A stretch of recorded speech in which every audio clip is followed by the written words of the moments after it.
Good evening, everyone. My name is Madison Tiller, and I am a graduate student at Mount St. Vincent University.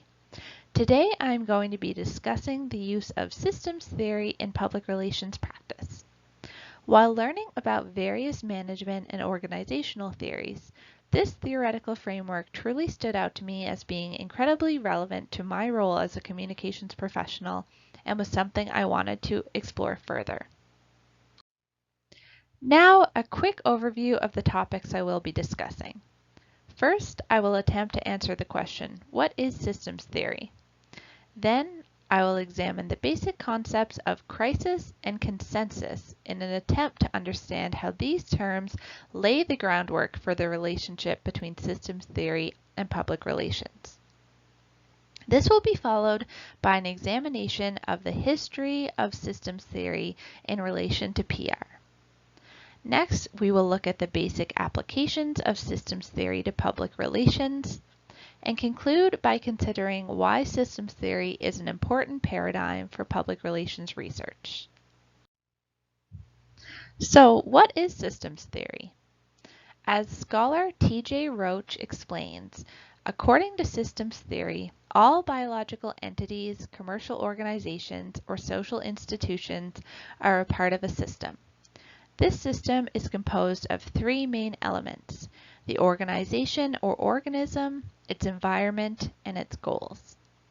When the environment changes, the system registers the change and responds either by adjusting to the environment or by changing the environment. John Pavlik in 1987 discussed this theme of interconnectedness.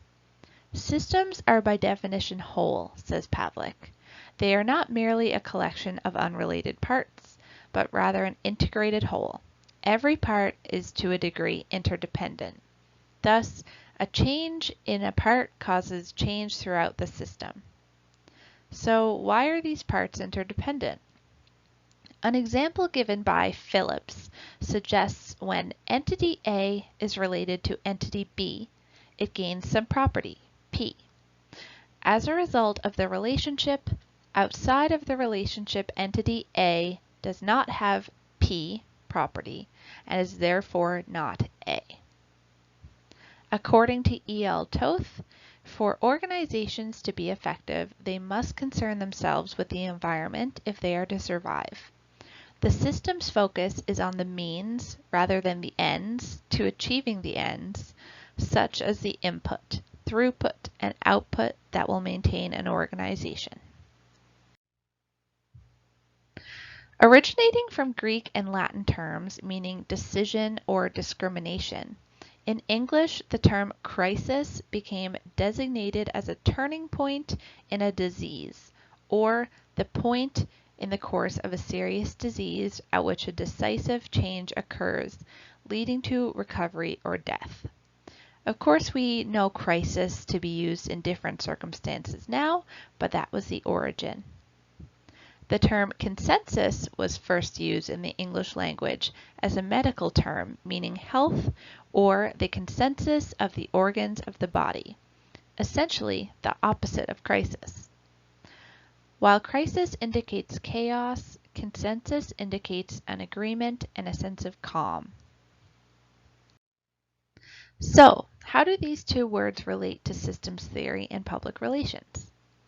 According to Roach, these two words serve to remind us of the common denominator in all communication.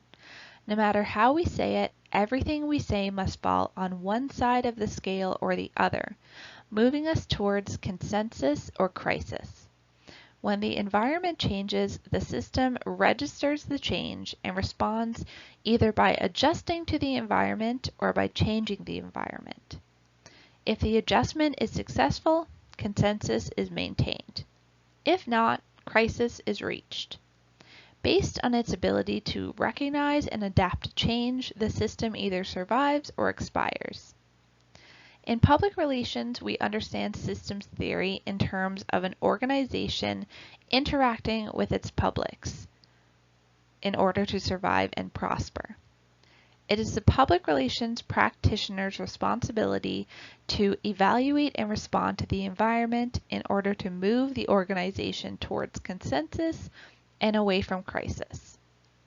Gruenig and Hunt in 1984 agreed upon this sentiment by explaining that public relations managers must control conflict and negotiate between the demands of the environment and the need for the organization to survive and prosper. Systems theory as a paradigm through which to view public relations first became popular in the late 70s and early 80s. Gruenig, Hunt, and Pavlik were all scholars who viewed systems theory as important to public relations research. In his 1987 book, Public Relations: What Research Tells Us, Pavlik suggested that understanding public relations is aided by an emerging organizational view of the field, general systems theory. In 1985, a new chapter was added to Cutlip and Center's Effective Public Relations, the well-known PR text with the longest history, publishing its first edition in 1952.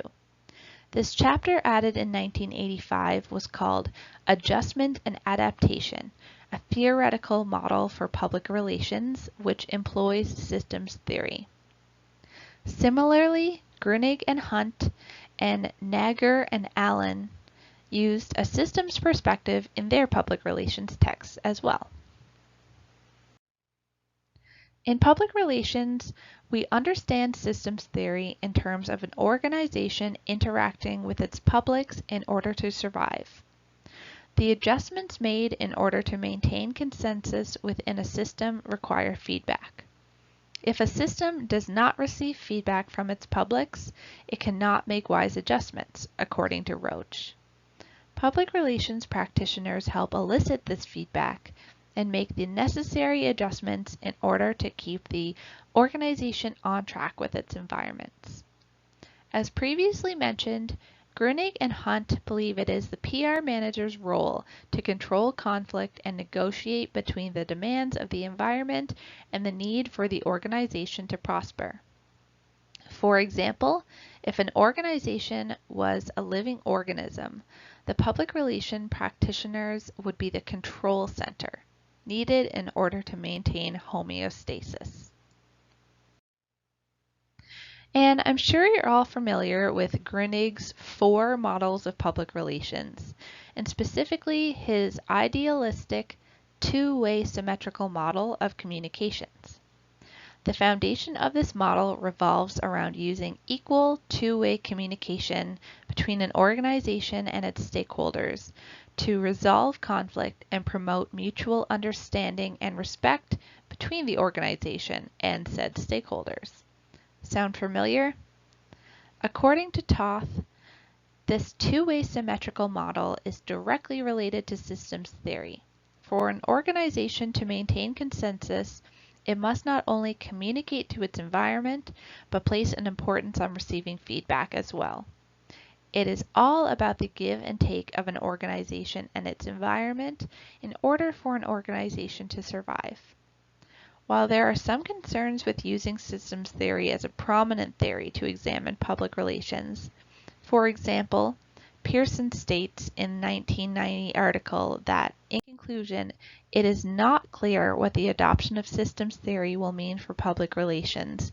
It may simply provide the profession with a highly technical and sometimes frustrating and mystifying language with which to talk about organizational goals and objectives without subjecting these to critical analysis, but systems theory could also provide the language and the concepts for reconstructing public relations as a particular kind of collaborative decision-making process.